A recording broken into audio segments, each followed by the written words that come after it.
А сега правим почивка от проблемите и ще ви покажем няколко повода за празник. Има едно място у нас, където правят шоколад, но без мляко, без какао и без захар. Това е Габрово, градът популярен с пестеливостта на местните хора.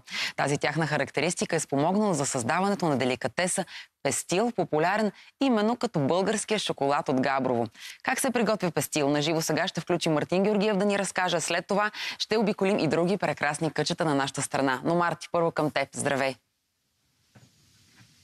Здравей от прекрасният уникален музей на открито Етера край Габрово. След броени минути, да не кажа след час, започва празникът посветен на пестила. Той изглежда така като завършен продукт, а той се прави от, може би, един от признатите дори на световно ниво майстори. Николай Христов, здравейте! Колко години правите пестил? Както се помня, нали, от малък. От пестила правеше дядо ми, баща ми, аз. Добре, нека да обясним какво съдържа пестила. Трябва да кажем и на съвременните хора, че това е изключително здравословен продукт, който няма добавена захар, а се прави от сини сливи, нали така? Сини сливи, да, само от сини сливи се прави. Как започвате да правите пестил? Най-напред сливата се умива и слага се в един казан, се сваряват. После се отделя, като се свари, и отделя се костилките през една машина или по-старому притрива се през сито и отделя се вече мармалада, нали, за мармалад. Първата така стадия. Така изглежда мармалада, кафяв точно като шоколад. Да.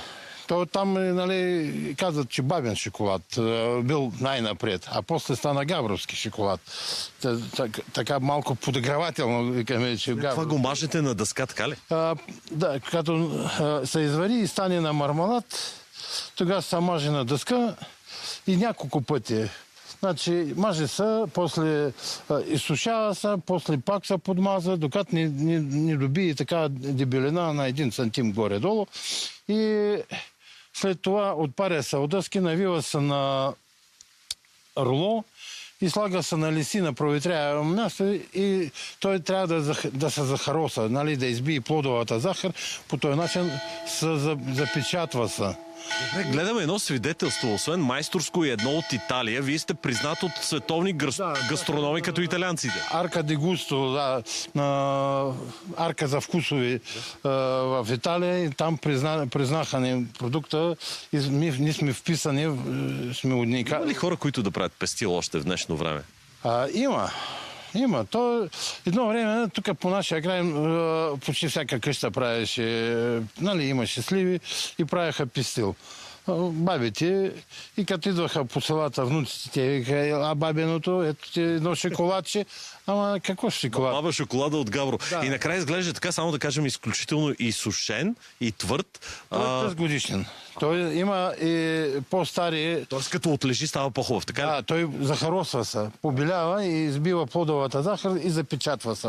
И по този начин се съхранява с години и не се разваля.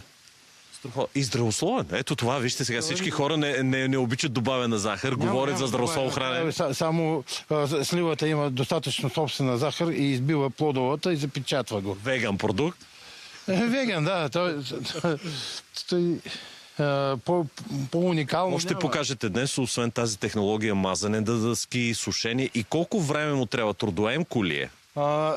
Тя сега няма жената още тук да нареже сливите, още не е дошла.